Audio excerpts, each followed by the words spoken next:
Sorry for the tight fit. We're testing out the space for programs, and obviously it's a little small, but so testing's 4. Just a quick introduction before we begin. Actress Judy Bernstein is a graduate of New York University of Dramatic Art with a master's degree in communication. She has taught at the college level and now tours with her one-woman historical dramas. Her recent performances include Truman, Ford, Hoover, Coleridge, and Carter Presidential Libraries, as well as the White House Visitor Center in D.C. She also had the honor of presenting the life of Eleanor Roosevelt at her home in Hyde Park, New York, as well as the Bush Library in Texas.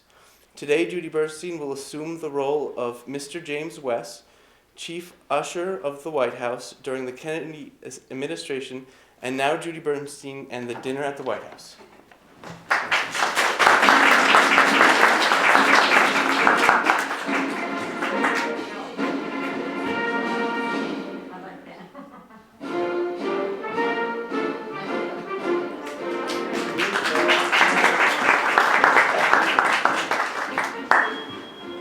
What a glorious evening this has been. Everything went so beautifully. The reception, the dinner, the guests, the menu, the food, the flowers, the music. I tell you, it was just about perfect. And then, when the last guest left the White House, Mrs. Kennedy came up to me and she said, "Mr. West, you are absolutely a genius. I think you are one of the most extraordinary men I have ever met." Well, I've been the chief usher in this White House for nearly 30 years now, but I've never had a first lady say that to me before. But I will always treasure her words of gratitude. But really now, when it comes to entertaining, I think it's Mrs. Kennedy who's the genius around here. You see, she wasn't afraid to make changes. She wanted the White House to be totally informal and totally herself. It was her idea, you see, when they moved in, to build this private dining room on the 2nd floor so that she could continue to entertain her family and her friends at small dinner parties. Oh, what beautiful parties she makes. Always candlelight, yellow organdy tablecloths, her favorite French antique china dishes, continuous music, and always dancing. Dancing many times into the wee hours of the morning. But she also instructed her French chef, Mr. René Verdun, simplify the menu, she said, just 4 courses, fish, entree, salad, and dessert. And that is that. But most of all, she has gathered together here the most fascinating personalities from the world of art, science, music, culture. She has truly made Washington sparkle. But you know, she didn't mind making changes at formal occasions either. Thank heavens, no more of those endless receiving lines. Why, she and the president just mingle freely with their guests as they would in their own living room. And she's also replaced those stiff, artificial-looking flower arrangements with cheerful, natural-looking flower bouquets, and you will find them everywhere. And oh, thank heavens, once again, she put an end to that very strange custom here of herding the men and the women into separate drawing rooms after dinner. You know, people are always coming up to me and they say, "Oh, Mr. West, what does the president like to eat? What are his favorite foods?" Well, his tastes are really very simple. He's really a very humble person. He loves milk and drinks lots of it. But he also likes tea served at 4 o'clock in the afternoon with cinnamon toast and lots of marmalade on everything. But do you want to know what his favorite dish of all is? Waffles. With lots of New England maple syrup poured on them. But all of the Kennedys really seem to love soup. Just about any kind will do. But of course, their number one favorite recipe is for Hyannis port fish chowder. That always makes a big hit around here. You know what, my friends? Just this morning, I was sitting here in my little office by the front door of the White House. Oh, I was thinking to myself, what a hectic year this has been. So many brilliant affairs, so many exciting events. But the night that stands out most in my mind was the night that Mrs. Kennedy entertained the President of Pakistan. It really was unforgettable. And the whole thing was her idea. You see, she and the President had just returned home from an official tour of Europe. And of course, while they were there, they were entertained at all the famous historic sites like Versailles Gardens outside of Paris, Schönbrunn Castle in Vienna. And so when Mrs. Kennedy came back to the White House, she said, "Now, Mr. West, why is it that we do not show off our beautiful historic sites?" "Well, let me think," she said. "Why not? Why not Mount Vernon, the home of George and Martha Washington?" Well, that did it. And oh, what a challenge that proved to be. We had to transport 147 guests down the Potomac River on 4 separate yachts. But of course, we had to prepare all of the food ahead of time, package everything up, together with 1,000,001 miscellaneous items. Oh, let's see, there were linens, tables, chairs, crockery, silverware, crystal, you name it. And oh, don't forget, we brought along the entire Marine Corps band as well to entertain our guests. But that night, as I stood over here to one side, watching our guests dancing under a beautiful starry summer evening and a beautiful summer sky, I thought to myself, Mrs. Kennedy was right. For this proved to be one of the most exquisite occasions ever sponsored by our White House.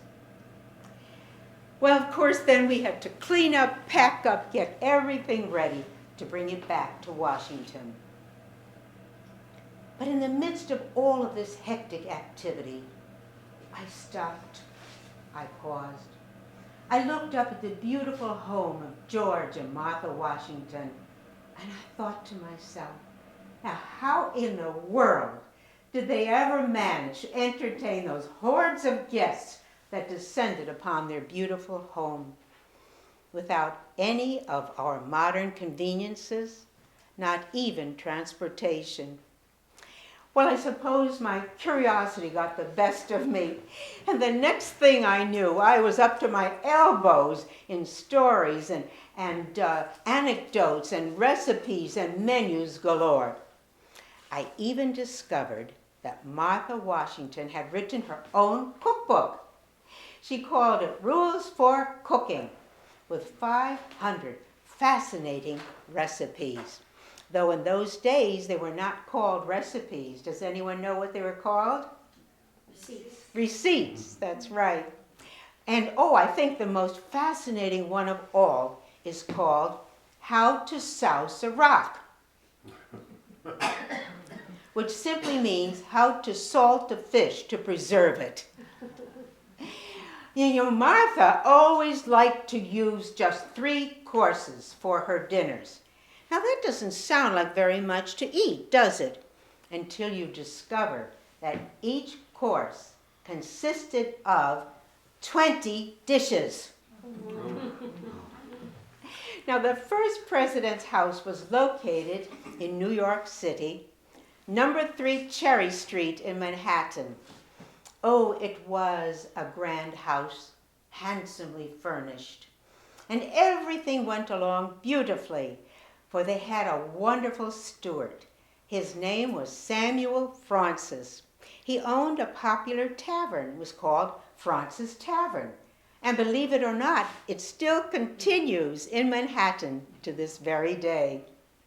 So as I said, he was just an amazing fellow. He could cook, he could bake, he could make exquisite French pastries. So everything went along beautifully. Until our capital was moved to Philadelphia.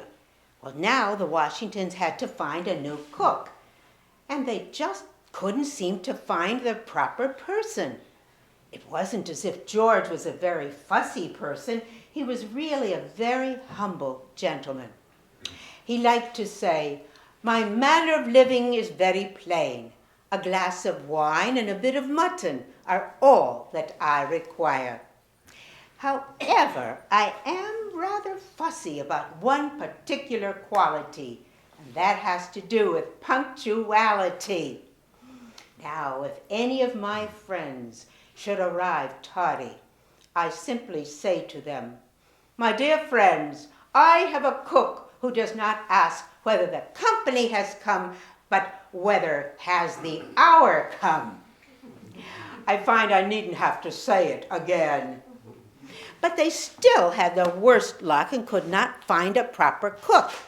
Now, George is getting very concerned, and he decides he's going to have to put an ad in the morning newspaper. And this is what he wrote. A cook. A cook is wanted for the family of the President of the United States. No one need apply who is not perfect in the business and can bring testimonials of sobriety, honesty, and attention to the duties of the station. Imagine finding this in your morning newspaper. Well, still no luck. Now they're becoming desperate. What is he going to do? Oh, then he got a great idea. He decided he would send for his favorite slave from Mount Vernon, Hercules. And oh, how that name suited him. He was tall, handsome, very majestic. And so Hercules came up to Philadelphia, took one look around, and fell madly in love with this new city. So much so that when his duties for the day were completed, he would go to his room and he would put on his black silk waistcoat, his black silk knee breeches, hang his fob from a long golden chain, and then he would put on his black cocked hat like so, take up his hand-carved cane, and he would strut jauntily through the main streets of Philadelphia, much to the acclaim of the local citizens. It didn't take very long before Hercules became a celebrity. And every afternoon, the folks would wait all along the streets, waiting for Hercules to come strutting along through their neighborhoods. Well, this is all very lovely, until George discovered there was a new law passed in Pennsylvania which stated that any slave who established residence for longer than 6 months was to be declared a free person. What is George going to do now? He certainly did not want to break the law. Thought it over carefully. Came up with a perfect solution. He sent Hercules back to Mount Vernon every 6 months. Kept him there for a few months and then brought him back up to Philadelphia. Well, as I said, Hercules was just mad about Philadelphia. So much so that when the Washingtons were busy packing up, getting ready to move back to Virginia after their 8-year term was over, where's Hercules? Where's Hercules to help them? Hercules was nowhere to be found, was never ever heard from again. So much for Hercules! Always loved to hear the stories about Abigail Adams and her lifestyle as First Lady. But I believe that the best stories of all come from her own letters, like the one that she wrote to her sister in 1797 while they were still living in Philadelphia. And this is what she wrote to her sister. My dear sister, today will be the 5th great dinner I have had with 36 gentlemen. Then comes the 4th of July, which is a still more tedious day with all the members of Congress and all of the gentlemen of the city. Well, what's the problem here? I mean, doesn't Abigail love the 4th of July? Well, she adores the 4th of July. But the problem, my friends, is simply that our American Congress had not yet heard the 2 most beautiful words in the English language: expense account. So all of our early presidents had to pay for everything out of their own meager little salaries.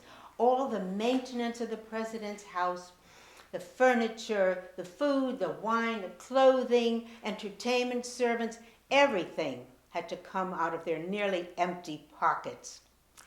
And as if she didn't have enough to worry about, with just 4 months left of their term, they had to pack everything up and make that nightmarish voyage, and it really was a voyage, to the new capital, to the federal city of Washington, District of Columbia. Oh my goodness. She arrives after this terrible, terrible trip there. They were lost, and oh my goodness, their belongings were stolen or even broken on the way. All of her tea service was broken when she finally arrived. She comes in to discover not a single room is completed. And where are the servants to help them? She rings her bell. There's hardly anyone there to help. And my goodness, there's fireplaces, but no wood to burn in them. There's coal, but no grates to put them on. There are lamps, no oil to put in the lamps. They had to stagger about with candles in the dark. And on top of this, Abigail had to continue making her calls, some days making as many as 15 visits in a single day, in between chopping the wood to put in the fireplace to keep from freezing to death. So what does this all boil down to? It boils down to no stairs, no water, no bathrooms, no nothing. Well, thank goodness, our term is nearly over. Let's begin packing up and get ready to move back to our beloved Braintree, Massachusetts. Not so fast, they're told. You are expected to give a formal reception to officially open the White House to the American people. Oh, my goodness. Somehow, she rose to the challenge. And so on New Year's Day, 1801, she gave the first open house in our history of the White House.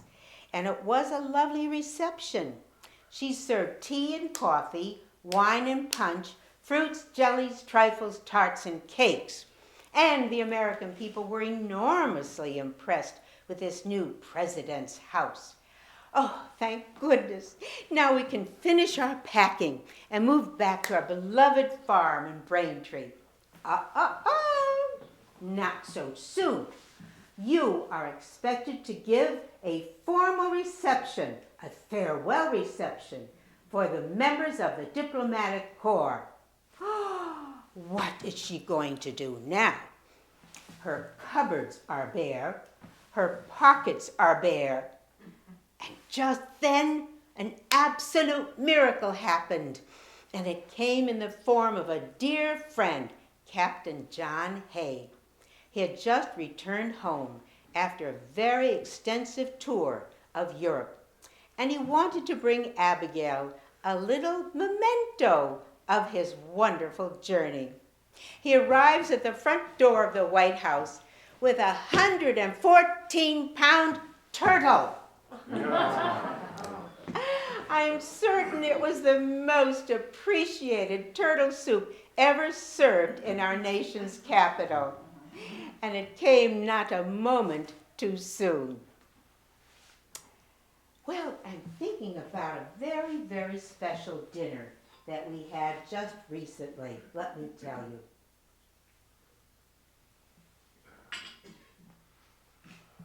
Yes, just a few weeks ago, President Kennedy gave this magnificent dinner to honor the winners of the Nobel Prize. And when all of the guests have been seated in this beautiful, historic, and majestic state dining room, he raised his glass of champagne to make a toast, and he said, "My dear friends, tonight we have gathered together here the most brilliant minds ever assembled under this roof, with the possible exception of Thomas Jefferson dining alone."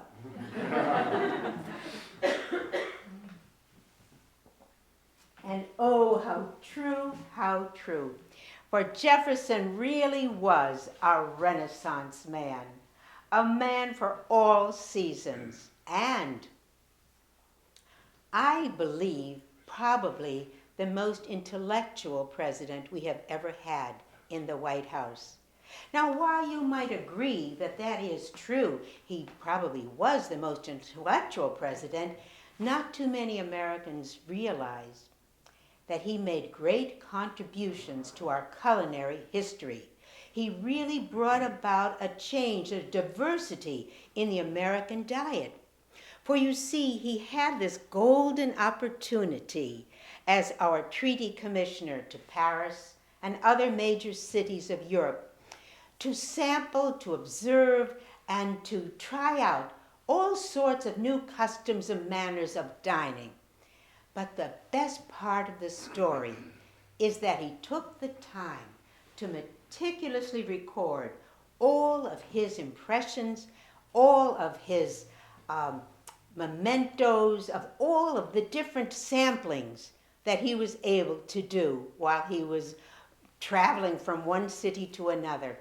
And so look, here we are, hundreds of years later, and we know just about everything that he tried and all of his impressions. He went to Holland, and there he discovered something that was just wonderful. And he immediately got the recipe. Do you know what it was? Waffles. All of the presidents just seemed to love waffles. He loved them so much, he went out and bought a waffle iron and brought back the first waffle iron to America. He also learned while he was in Holland how to make all sorts of new styles and all sorts of new recipes for cheese, all kinds of new cheeses. He learned how to make pasta, macaroni in Italy.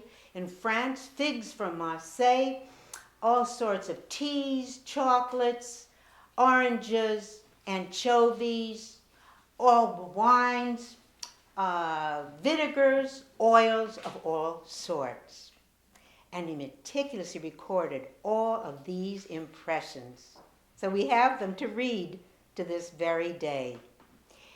But he also brought back something very, very exciting. In fact, it was a rage of Holland at this time. A wonderful new dessert. Oh, let me think. What was it called? Oh, yes, ice cream.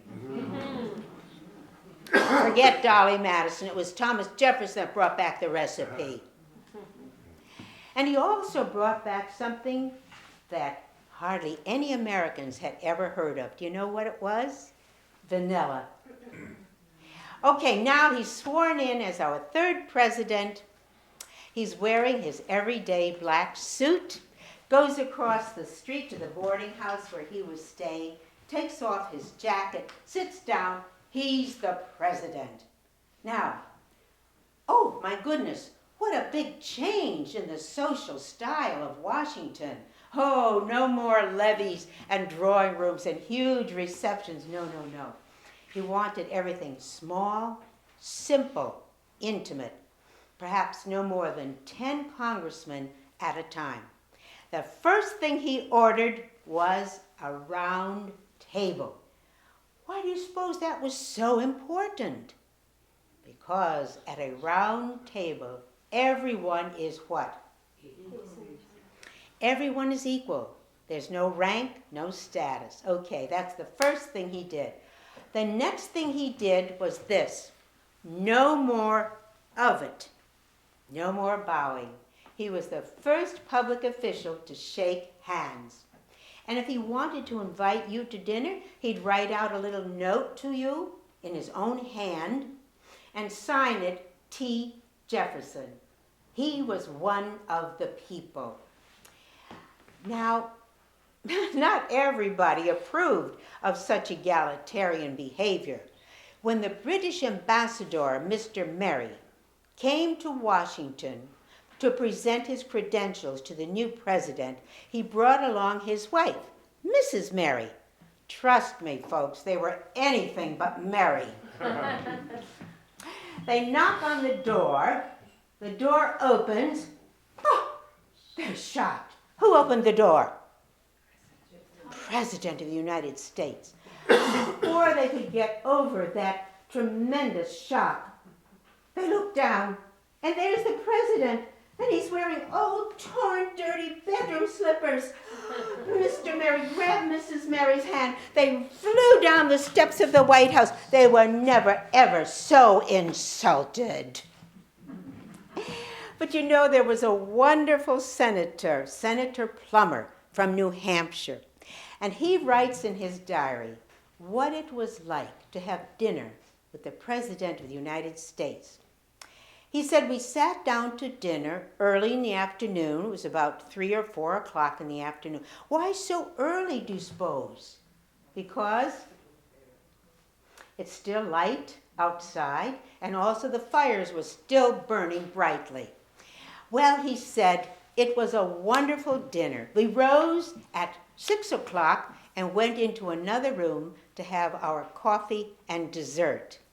It was the best food and the best wine I have ever tasted, he tells us. But then he recalls there was a knock at the back door, and the president went to open up the door. And there stood the butcher with the meat for the dinner and meat for the week. And the butcher had brought along his little boy. He wanted his little boy to see the president's house.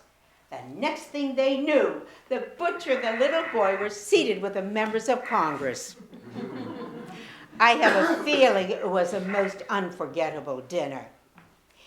But also, he tells us, the president said he was very concerned about his entertaining. 2 problems were very vexing to him. Number 1, he did not like servants coming in and out and interrupting their conversation, and he was also worried about secrets leaking out from their meetings. And so you know what a wonderful inventor Thomas Jefferson was. He invented the dumb waiter. You know that little elevator that comes up from the kitchen in the basement, and you pull it up to the 2nd floor dining room? And then he invented the lazy Susan. You put the clean dishes on one side, turn the tray around, put the dirty dishes on the other side. And so, voila, no need for servants and no need to worry about secrets leaking out. What else does the senator tell us? Well, he also said that as we were preparing to leave, the president confessed to us that he spent nearly $11,000 just for wine. Well, I was so astonished. I said, Mr. President, why on earth would you spend so much money just for wine?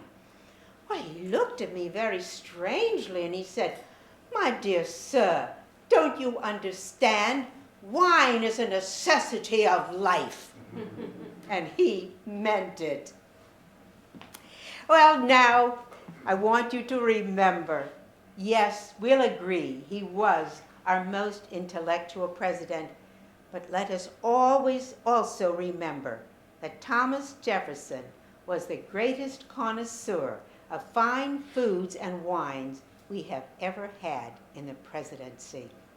And so now the entire entourage leaves the White House, and there they go.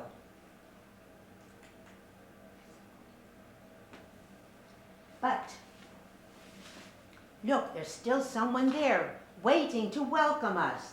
And she really knows her way around. For Dolly Madison has served as the official hostess for her dear friend Thomas Jefferson, who was a widower. And that was for 8 years. But now she would become First Lady in her own right, as her husband James Madison becomes the next president. What a great change again in the social atmosphere of our nation's capital. No more teeny-weeny little parties for Dolly. No, Dolly wanted to invite the entire world to her parties. You know, Dolly Madison was 40 years old when she moved into the White House as First Lady.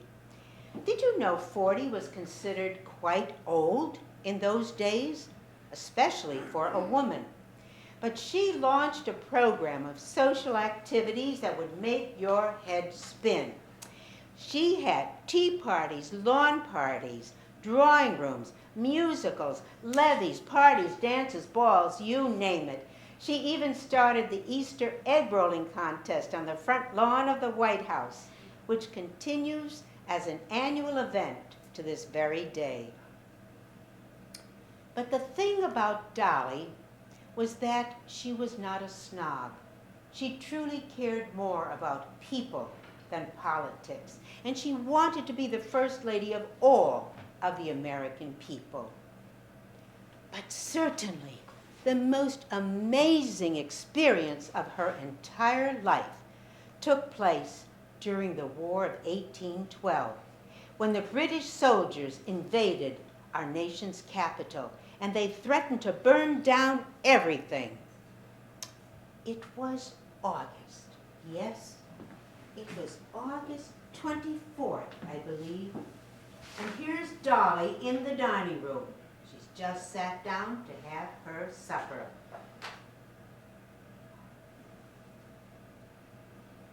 Suddenly, she hears the roar of cannons in the background, gunfire right nearby, and soon a servant comes rushing into the dining room. He's all out of breath. He says, "My lady, you must come with me at once. The president has ordered me to evacuate you. He said the British soldiers are coming and they're going to burn down the White House. Now come with me at once."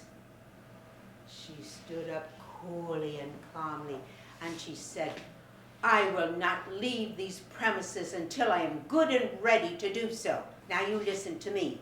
You bring over the wagons to the front portico here.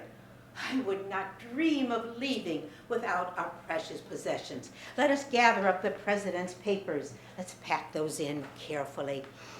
Let's see what, and his cabinet notes. Let's get those all in. Yes, I'm coming. Oh, let me see. Oh, my favorite silver spoons. Let's put those in as well. I want to get all of them. I would hate to leave my favorite spoons. I am hurrying, I tell you. Let me see. Oh, my presidential china. Oh, I just love this presidential china. Let me pack all of that in carefully. Yes, I am hurrying, I tell you. I'm coming. Oh, wait a minute. Oh, this magnificent portrait of George Washington. Quick, go fetch a ladder. Come over here, quickly. Oh, don't worry about the screws. Just strike it out of the frame. Hurry now. Let's roll it up and get it in the wagon. Now, got everything. Oh, yes, now I'm coming along. I'm coming. Oh, my goodness. My poor sister Anna. She won't know what's become of me. I'd better sit down and write her a letter. And only then did she agree to fly over the bridge to the safety of Virginia, just moments before the British soldiers came. And they did burn down everything, all of the magnificent furnishings that she had gathered together. When her husband, James Madison, came back and he saw this terrible destruction, he was heartbroken. And he said, "Dolly, I'm afraid we're going to have to move the capital back to Philadelphia." "What?" she said. "You'll do no such thing.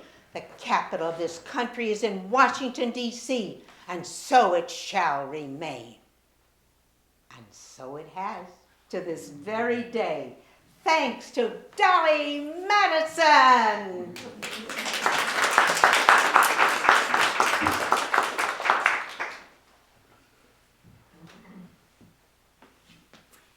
Now, if you should ask me this question, who do you think was the most perfectly suited presidential couple to ever preside over our White House? I would immediately say John Quincy Adams and his beautiful, brilliant, talented, elegant wife, Louisa Catherine Adams. For after all, they were educated in Europe as youngsters.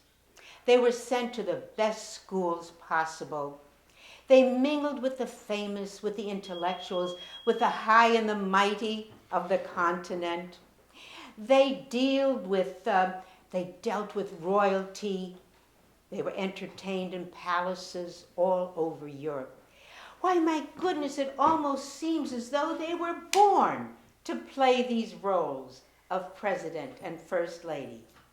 And yet, because a bitterly contested election in which John Quincy Adams barely squeaked in over the much more popular war hero Andrew Jackson, his enemies were determined to make his presidency a misery.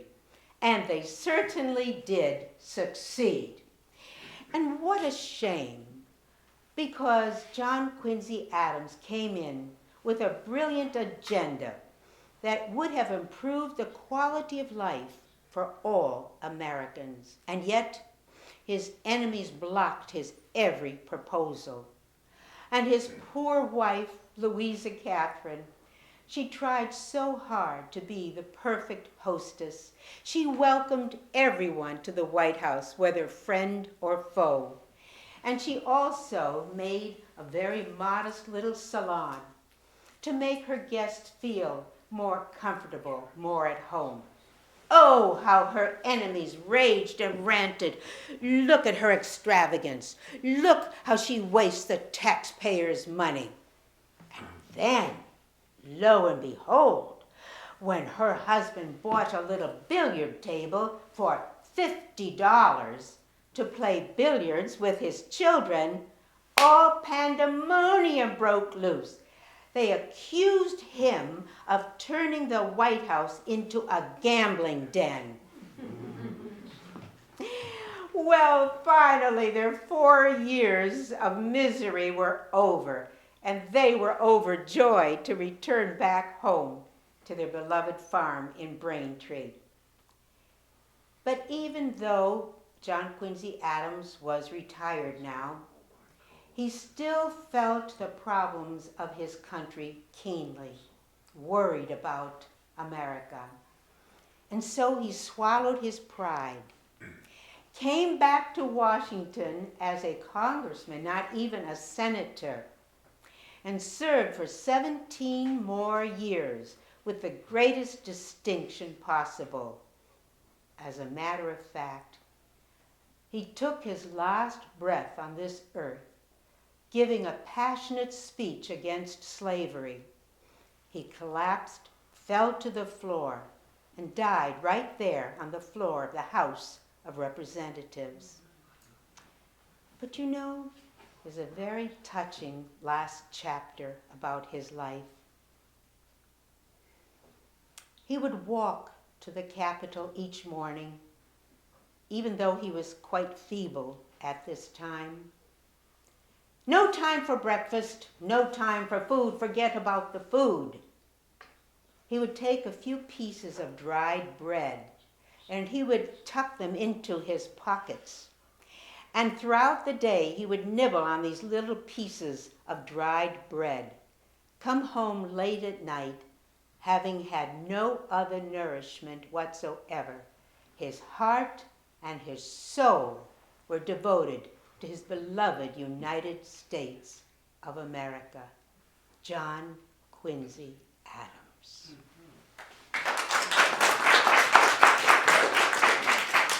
All right, now the American people are going to get what they deserve. Andrew Jackson takes the oath of office, rides on his huge white horse up to the front steps of the White House, starts to march up the steps, and lo and behold, 20,000 shrieking, hysterical fans rush up behind him, push him through the front two doors, push him all the way to the end of the first floor, and if he did not jump out the back window to a nearby hotel, they would have killed him. They did everything but burn the White House down to the ground. They descended on the White House like a plague of locusts. Margaret Bayard Smith, that wonderful social reporter of that era, was there, and this is what she tells us. A rabble, a mob, men, women, children, scrambling, pushing, shoving, fighting to get into the White House. Many of them jumped in through the windows. They spit on the rugs. They jumped up on the silk furniture with their dirty boots to get a better look at old Hickory. Oh my goodness, china broken, liquor spilled, lemonade spilled on the silk furniture. China glasses, crystal broken. Oh, what a pity, what a pity. Now, guess what? This rootin' tootin' shootin' first frontier president takes a look around at his new home. I don't like the furniture here at all, and I feel like an aristocrat now. I'm going to get new money, going to buy all new furniture. And he does. He gets $45,000 from our Congress, buys all new furniture, all new accoutrements, and then he has the first spring water piped into the White House. Now, wait a minute. Isn't this all getting rather confusing? I mean, didn't we just hear about a president who buys a little billiard table for $50 and they wanted to run him out of town? And here comes a president who spends $45,000 on knickknacks, and everybody thinks it's perfectly lovely. Do you think this goes to prove, my dear friends, that if an American president is really popular with the people, he can get away with anything? Methinks so. But did he learn his lesson? No, he did not. At the very end of his term, a devoted fan from upstate New York sends him a farewell gift. The gift was 1,400 pounds of cheese. Now, it was 4 feet tall and 3 feet wide. So he invites everybody to come to the White House and have a piece of his cheese. Well, they closed their shops, they closed their homes, they closed their offices. They came from Baltimore, from Alexandria, from Annapolis. 10,000 cheese lovers marching on the White House. And within 2 hours, every drop of cheese was gone. Except for the cheese that was ground into the drapes, ground into the carpets, and ground into the silk furniture. Now, here comes the new president-elect, Martin Van Buren. He wants to come in and take a look at his new home. He opens the... Oh, he nearly faints from the stench of cheese. You could smell it for 1 mile beyond the White House. Finally, he's able to speak, and his first announcement is, as long as I am president of these United States, no food or drink will ever be served to the American public. And none ever was. Now, what do you know about a fellow named Millard Fillmore? Anything? Well, I didn't know very much about him either until I discovered he was the president of FIRST, the first president to install a bathtub in the White House. There was never a bathtub there. The first one to put in centrally heated hot water in the bathtub. First president to build a library. Actually, it was his wife, who was once his teacher. She helped him to establish a library. And but the innovation that caused the greatest uproar was an iron cook stove in the kitchen. The chef, the waiters, the servants would not go near it. They called it that black monster. And even the newspapers joined into the uproar. And they wrote in articles, everybody knows that meat cannot possibly be cooked properly unless it's done over an open fire. But President Fillmore was determined to modernize the White House, put on his hat and coat, went down to the patent office, found the manual, learned how to work the drafts and the pulleys, and he went back to the kitchen, showed everybody how to use this new black monster, and it didn't take very long before they all said, how did we what? Ever get along without it? Millard Fillmore. Well, I'm certain that of all of our presidents, certainly no president cared less about etiquette or social amenities than the 16th President of the United States, Abraham Lincoln. Lincoln came from such humble origins, and he never lost these values throughout his lifetime. You know, there was a fellow young lawyer from Illinois by the name of Leonard Swett, and he writes in his diary what it was like to travel the circuit court with young Abe Lincoln in Illinois. He writes that Lincoln seemed totally indifferent to food, except he did seem to like apples and hot coffee. But if you didn't remind him it was mealtime, he would simply forget to eat, didn't know whether the food was hot or cold, or if even he had eaten it or not eaten it. But he said, in the 10 years that we traveled together, I never heard Abe Lincoln complain about a hard bed or a bad meal.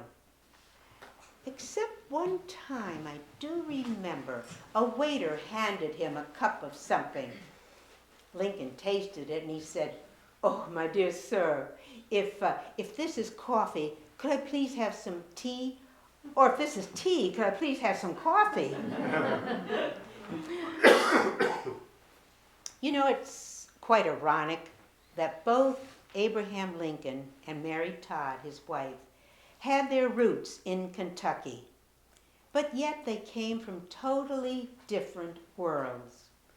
Mary Todd came from the bluegrass region of Kentucky. She was used to gracious living, rich, elaborate cooking. And Abraham Lincoln came from a frontier environment. They lived on corn dodgers. Those were pancakes made from cornmeal, you see. Sometimes he said we caught wild game. But his greatest treat growing up as a young fellow was a simple item called honey. Now, when he was first inaugurated, March the 4th, 1861, Lincoln was asked to choose the menu for the inaugural luncheon. It was held at the Willard Hotel, and that also continues to this very day, right across the street from the White House. This is what Lincoln chose for the menu: mock turtle soup, corned beef and cabbage, boiled potato, blackberry pie. It was certainly the most frugal meal ever served for such an auspicious occasion. But these were not normal times. The storm clouds of the Civil War were hovering over our heads. And so the busy president put his wife, Mary Lincoln, in charge of all social functions, and she had a terrible time. The society of Washington looked down on her. Look at her, that dowdy woman from the prairies of Illinois. Look at that black Republican queen. No matter what she did, she was subject to this ridicule. And she tried so hard to prove that she did have style and taste, that she did come from a very distinguished Southern lineage. She was determined that her first formal levee was going to be a triumph, and it was. She got $25,000 from the Congress to go to New York City and buy all new furniture. And her first formal reception was glorious. The White House never looked so beautiful. The dinner was sumptuous and elegant. Everything was just perfect. And the centerpiece on the head table was unforgettable. It was a replica of a huge ship with flags flying. She had the Marine Corps band play till 3 o'clock in the morning. And she wore a beautiful black brocade gown with a wreath of white flowers in her hair. From then on, it was all downhill. No matter how hard she tried, and she tried with all her heart and soul to do her very best and to fulfill every social function. In spite of enormous fatigue, serious medical problems, and the most overwhelming grief of all, the loss of their precious, precious little boy, Willie. He was absolutely their pride and joy, who died in the middle of the Civil War, 1863. In spite of everything, she tried her best with the greatest courage.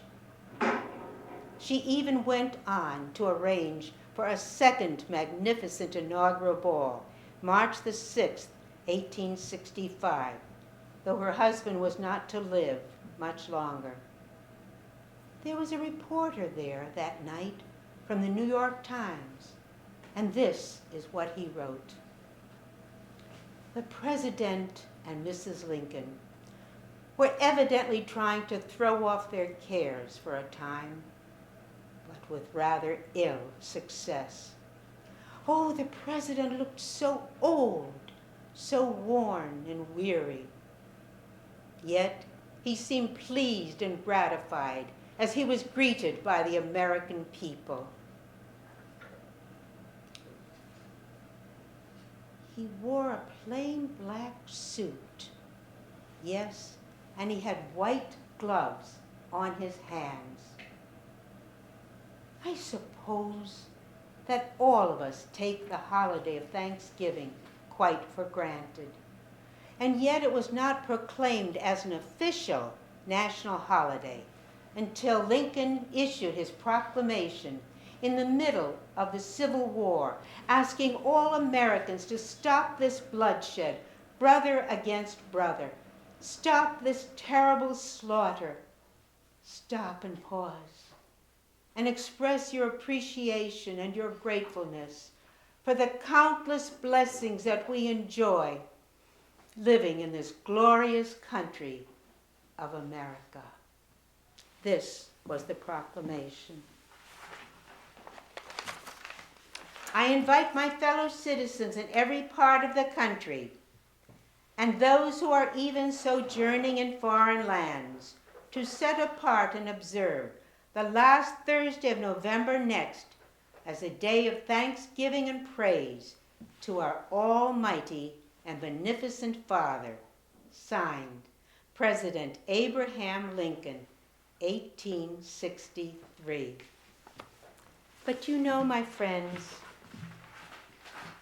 I think that perhaps each and every one of us should stop and pause, not just on Thanksgiving, but perhaps many times throughout the year, to express our appreciation and our gratefulness to all of our remarkable presidential families for their tremendous efforts, enormous sacrifices on behalf of the American people in making our nation's capital shine as a beacon of light to the whole world. Oh my goodness, I almost forgot. I've got an appointment with Mrs. Kennedy, so I really must be running along. But I really would like to say just one more thing. May God continue to bless these United States of America. And may God bless each and every one of you. Thank you. Good night.